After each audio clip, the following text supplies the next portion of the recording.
ഓക്കെയാണ്. ഇനിയിപ്പോൾ വീട്ടിലെ കാര്യം കൂടി നോക്കിയേക്കാം.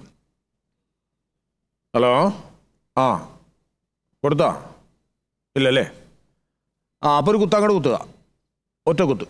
ആ അപ്പോൾ അങ്ങ് തുറന്നു വരും, അപ്പോൾ അങ്ങോട്ട് വെച്ച് കൊടുക്കുക, അപ്പോൾ അതങ്ങ് ഉള്ളിലേക്ക് പോകും. മതി മതി, അത് ചെയ്താൽ മതി. ഓക്കെ. സാർ ഏത് ലോകത്താ സാറേ ജീവിക്കുന്നത്? എന്താടോ ഈ CD പ്ലെയറിനകത്ത് മറ്റേ ഡിസ്കൊക്കെ ഇടുന്നതൊക്കെ പണ്ടത്തെ പരിപാടിയാണ്. ഇപ്പൊ ഈ ഹാർഡ് ഡിസ്കും മറ്റേ പെൻഡ്രൈവ് ഒക്കെ ഇറങ്ങിയിട്ടില്ലേ? പിന്നെ ആരെയാ CD ഇടാൻ പഠിപ്പിക്കുന്നത്? ആര് CD ഇടാൻ പഠിപ്പിച്ച്? സാറിപ്പം ഫോണിൽ കൂടെ പറഞ്ഞത്. എടോ വീട്ടിൽ അച്ഛന് മരുന്ന് കൊടുക്കണ കാര്യം ഞാൻ വിലക്കാരിയോട് വിളിച്ച് പറഞ്ഞതാ. അച്ഛൻ വാ തുറക്കുന്നില്ല, അപ്പോൾ ഒരു കുത്തി കഴിഞ്ഞാൽ വാ തുറക്കും, രണ്ടാ മരുന്ന് അങ്ങോട്ട് വെച്ച് കൊടുക്കുക, പിന്നെ ഒരു കുത്തുമ്പോൾ അത് അങ്ങോട്ട് ഇറക്കും. അത് കണ്ടിന്യൂ ചെയ്യാനാണ് പറഞ്ഞത്, അല്ലാണ്ട് CD ഇടാനല്ല പറഞ്ഞത്. അതാണോ? ഇയാൾ ഡ്യൂട്ടി പോയി നോക്ക്, ആ പേഷ്യൻസിന് ഓരോ നിങ്ങൾ വിടും. അതാണ് വരുന്നുണ്ടല്ലോ.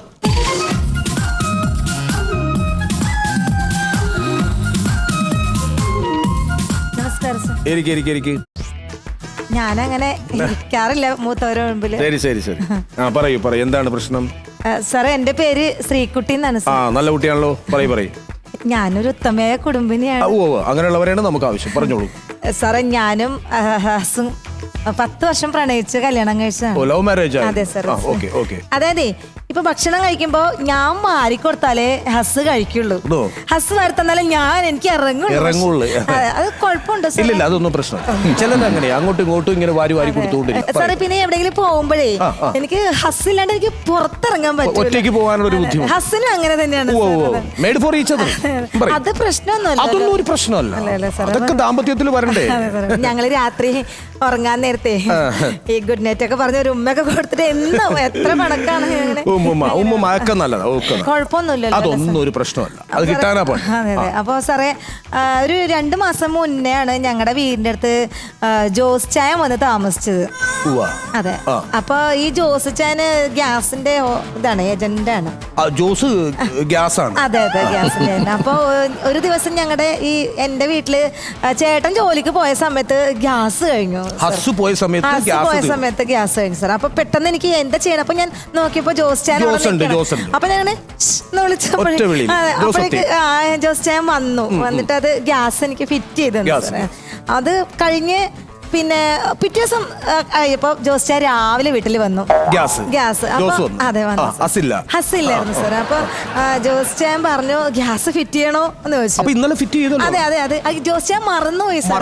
അപ്പൊ ഞാനത് ഓർമ്മിപ്പിച്ചു, ചായ ഇന്നലെ ഫിറ്റ് ചെയ്താണ്, അപ്പൊ ഗ്യാസ് ഇപ്പൊ ഇന്ന് വേണ്ടാന്ന് പറഞ്ഞു. അത് കഴിഞ്ഞപ്പോ ജോസ് ചാൻ ഓക്കെ എന്നുകൊണ്ട് പോയി സാർ. എനിക്ക് അങ്ങോട്ട് അങ്ങോട്ട് കണ്ടപ്പോ ഉണ്ടല്ലോ സാറേ, നെഞ്ചിലൊരു വന്നിട്ടേ ഒന്നും ചെയ്യാണ്ട് പോയല്ലോ. അപ്പൊ എനിക്ക് ഭയങ്കര വിഷമായി. അപ്പൊ ഞാൻ എന്ത് ചെയ്യുന്നു സാറേ, ഒരു പണിക്ക് വന്ന ആളെ നിരാശപ്പെടുത്തി സാറേ. ഞാൻ പോയിട്ട് ഗ്യാസ് നിറച്ച് ഞങ്ങളുടെ ഫിറ്റ് ചെയ്ത സിലിണ്ടർ ഞാൻ മാറ്റി വെച്ചു സാറേ. എന്നിട്ട് ഇല്ലാത്തതിൽ ഒന്ന് ഫിറ്റ്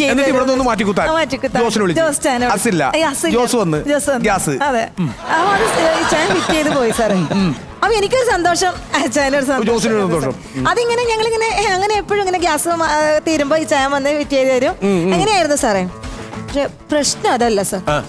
ഒരു ദിവസം എൻ്റെ ഹസ് പറഞ്ഞു ഞങ്ങളെ സെക്കൻഡ് ഹണിമൂൺ ആഘോഷിക്കാന്നുള്ളൊരു പ്ലാനില് ഞങ്ങളിങ്ങനെ ഒരു ഡേറ്റ് ഫിക്സ് ചെയ്തു.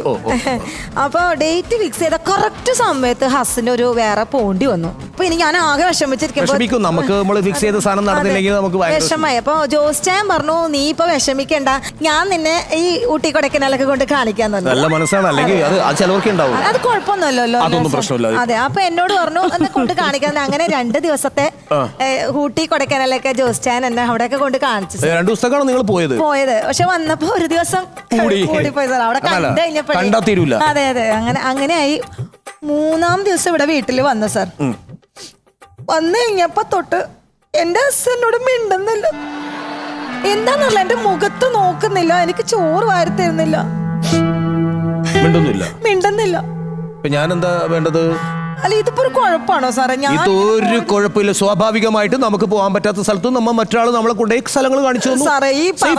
ഈ പറഞ്ഞത് ഒന്നും ഒരു സർട്ടിഫിക്കറ്റ് ആക്കിയിട്ട് എനിക്കൊന്ന് തരും, എന്റെ ഹസ്സിനെ ഒന്ന് കാണിക്കാനാ. അതല്ല പ്രശ്നം, നമ്മളിപ്പോ ഇനിയും കാണാത്ത ഒരുപാട് സ്ഥലങ്ങൾ നമ്മുടെ ഇന്ത്യയിലുണ്ട്. അതെവിടെ? കാശ്മീരൊക്കെ നല്ലതാണ്. കാശ്മീരൊക്കെ നല്ല ബെസ്റ്റ് സ്ഥലമാണ്. ഞാൻ പറഞ്ഞത് കാശ്മീരും കൂടി പോയി കഴിഞ്ഞതിന് ശേഷം വന്നിട്ട് സർട്ടിഫിക്കറ്റ് ഒന്നായിരിക്കും നല്ലത്. പോകുമ്പോ ഒരു കാര്യമാണ്, നല്ല തണുപ്പാണ്, ഒടിഞ്ഞ തണുപ്പാ, വിറച്ചു നമ്മൾ തുള്ളിപ്പോ. ആ സ്ഥാനത്ത് നല്ല സെക്ടറും കൊണ്ട് പോകണം. എന്റെ സെക്ടർ ഉണ്ട് സാർ. ജോസിന്റെ അടുത്ത് ഉണ്ടാവും. ജ്യൂസ് സ്റ്റാൻഡിൽ ഉണ്ടോ? ഇല്ലെങ്കിൽ എന്റെ അടുത്തുണ്ട്. ഇല്ലെങ്കിൽ എന്റെ അടുത്തുണ്ട് സെക്ടർ. എന്നെ വിളിച്ചാലും മതി. സാർ എന്താ ഉദ്ദേശിച്ചത്? അല്ല, ജോസിന്റെ അടുത്ത് സെക്ടർ ഇല്ലെങ്കിൽ എന്റെ സെക്ടർ. അങ്ങനെ ഞാൻ പെട്ടെന്ന് തെറ്റിദ്ധരിക്കരുത്. അപ്പൊ എനിക്ക് സർട്ടിഫിക്കറ്റ് എങ്ങനെ കിട്ടും സാർ? ഞാൻ വിളിച്ചു പറയാം. എനിക്ക് ഞാൻ നമ്പർ തരാം. അപ്പൊ എന്നൊന്ന് വിളിച്ചാൽ മതി കേട്ടോ. ഈ നമ്പറിൽ ഒന്ന് വിളിക്കുമ്പോൾ വന്ന ഉടനെ എന്നെ വിളിച്ചേക്കണം കേട്ടോ. അപ്പൊ അത് കഴിഞ്ഞിട്ട് ഞാൻ തരുകയും ചെയ്യാം. നിങ്ങൾക്ക് പോയി വന്നതിന് ശേഷം ഇതിൽ വിളിച്ചാൽ മതി സാർ. എപ്പോ സാറെ വിളിക്കണ്ടേ? എപ്പോ വന്നിട്ട് വിളിച്ചാൽ മതി. പോയിട്ട് വാ. പിന്നെ ഇവിടെ കാശ്മീർ തന്നെ പോകും കേട്ടോ. Thank you sir. പോയിട്ട് വാ. എന്തെല്ലാം യാത്രയാ. വേറെ എത്ര സ്ഥലങ്ങളുണ്ട്.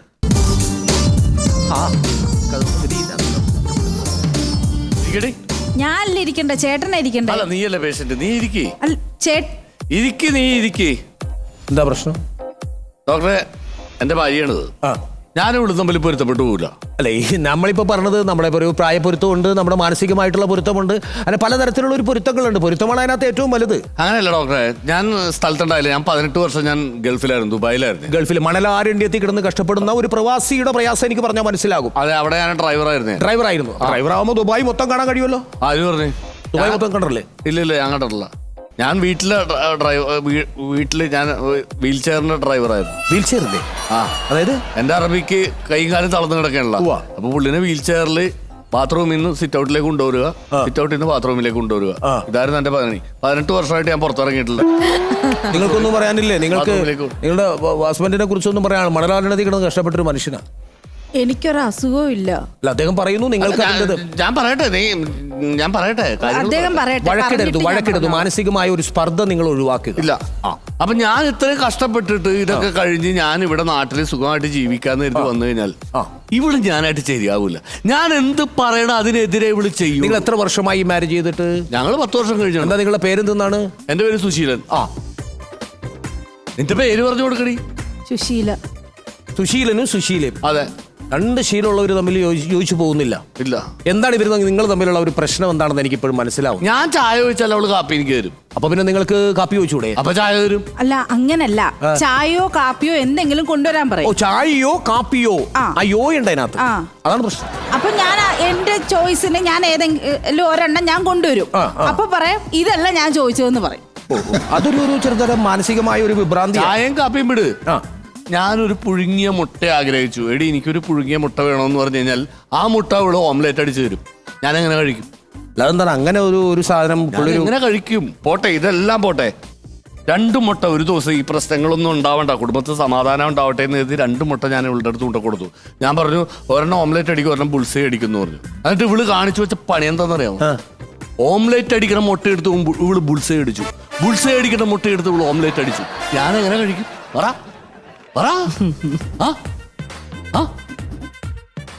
എന്താണ് ഇതിൽ നിന്ന് ഞാൻ മനസ്സിലാക്കി? മുടിഞ്ഞ രോഗമാണ് ഇവർക്ക്. ഭ്രാന്താണ് ഇവർക്ക്.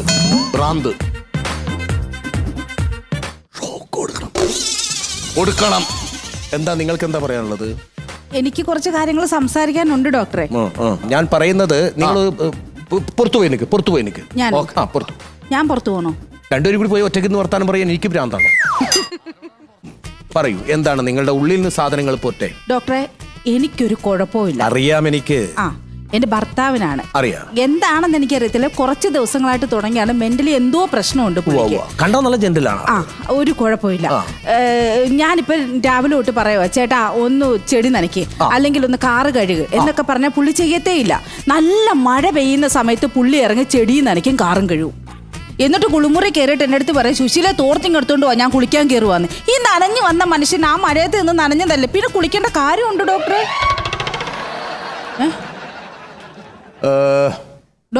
വരൂ.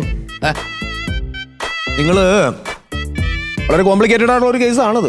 ഞാൻ പറഞ്ഞില്ലേ, ഇത് സാധാരണ കാര്യത്തിൽ നിൽക്കണല്ലോ. അത് നമുക്കത് പരസ്പരം നമ്മളിൽ രണ്ടുപേർക്കും അസുഖമില്ല എന്നുള്ളൊരു തോന്നൽ വന്നാൽ മാത്രമേ അതുമായിട്ട് പൊരുത്തപ്പെട്ടു പോകാൻ പറ്റുള്ളൂ. വൈഫിന് ഒരു അസുഖമാണെങ്കിൽ അതില്ല എന്നുള്ള തോന്നൽ ഭർത്താവിന് വരുമ്പോഴാണ് മാനസികമായിട്ട് വൈഫിനോട് ഒരു അറ്റാച്ച്മെന്റ് ഉണ്ടാവുന്നത്. അത് ഹസ്ബൻഡിന് ഇങ്ങനെ ഒരു അസുഖമില്ല എന്ന് പൂർണ്ണ ബോധ്യപ്പെടുമ്പോഴാണ് വൈഫിന് ഒരു ഉത്സാഹം ഉണ്ടാകുന്നത്. അപ്പൊ അതിനെ ബോധ്യപ്പെടുത്താൻ നിങ്ങൾ ഇപ്പുറത്തൊരു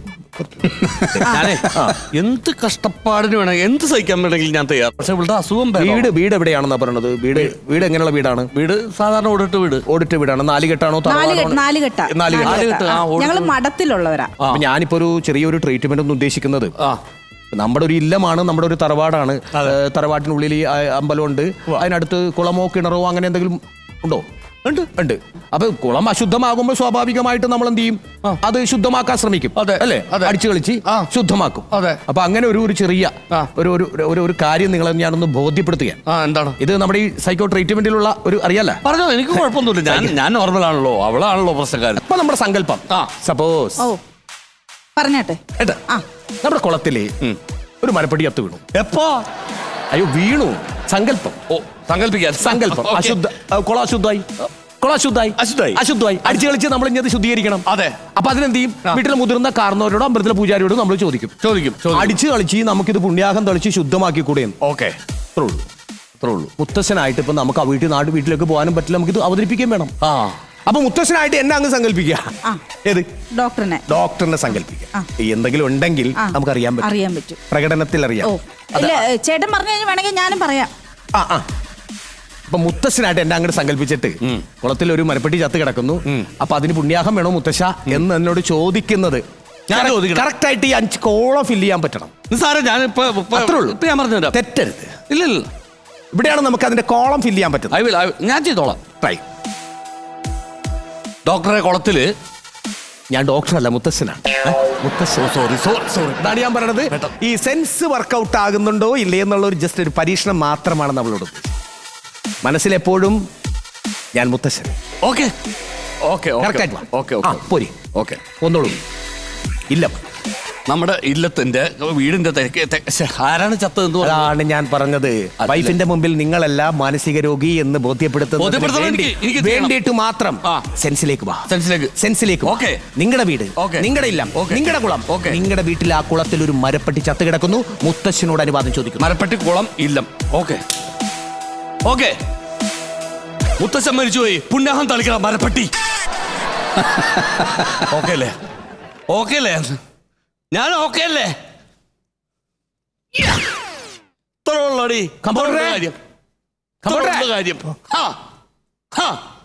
എനിക്ക് പുള്ളിയായിട്ട് ഒരു 2 മിനിറ്റ് സംസാരിക്കും. 2 മിനിറ്റ് പുള്ളിയായിട്ടാ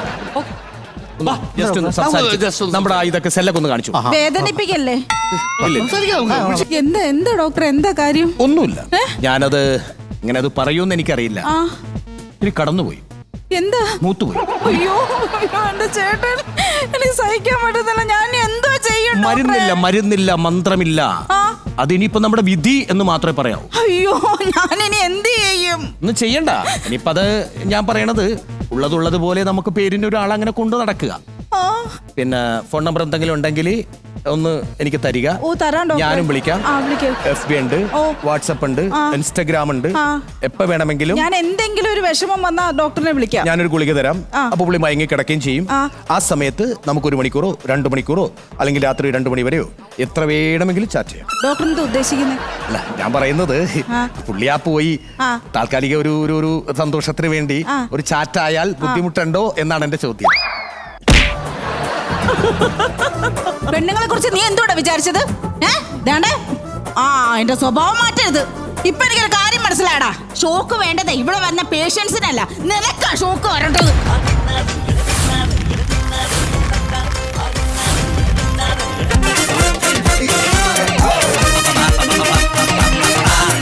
Masters